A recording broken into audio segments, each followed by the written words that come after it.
Reflections, the life stories of the people of Westerly told in their own words.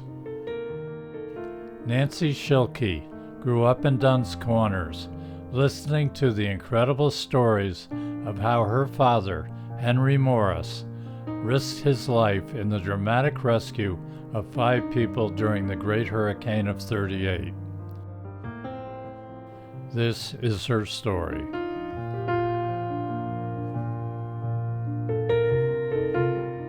Good morning, Tom Galusho here, President of Westerly Historical Society, with our ongoing episode of Reflections, an oral history project sponsored by the Westerly Historical Society. And this morning I have the sincere pleasure of introducing Nancy Schilke. Good morning, Nancy. Hi, Tom. Nice to have you here with us this morning. Thank you for having me. So you understand the program that we have with our oral history, and we're trying to capture the lives of interesting people in our community. And you were selected to join me today. So tell me, how did Nancy Schilke come to be? First, I'll go to my great-grandparents first.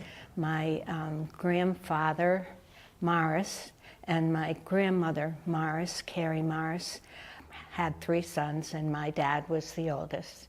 And then on my mother's side, my mother had her dad and mom.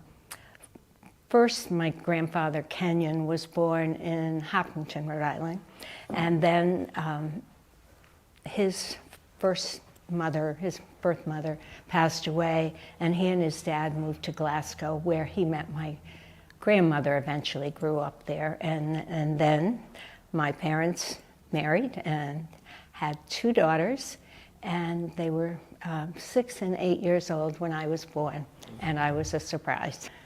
And so from there, we lived down in Weekapaug.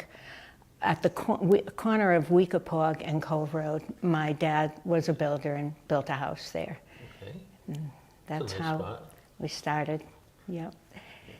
And at age 2.5 months, with the war going on, my dad was very patriotic, and he did not want anyone to think. I believe the draft, if you had 2 children, you would be called. But if you had 3, you were able to stay home. And my father enlisted in the Navy because he didn't want anyone to think that he was trying to avoid the draft. Wow. And so he left approximately when I was between 2.5 and 3 months old for quite a while. Wow. Until I was about 2.5, and he got home again. Well, so he saw wartime service. He was actually in Puerto Rico, stationed in Puerto Rico, but he was there for the duration of the war. And when he finally returned home, there's a funny story about my dad. He had told my mom that he would be home in approximately a week. And a knock came at the door at night, and my mother was alone down at the beach and always put a bureau in front of the door, protecting her 3 girls. And my dad knocked, and she said, "Who is it?" And he said, "Henry." And my mother said, "Henry who?" And my dad said, "Henry, who the hell did you think?" And so that was even at his funeral, because my mother was very protective of us, and that's how that happened.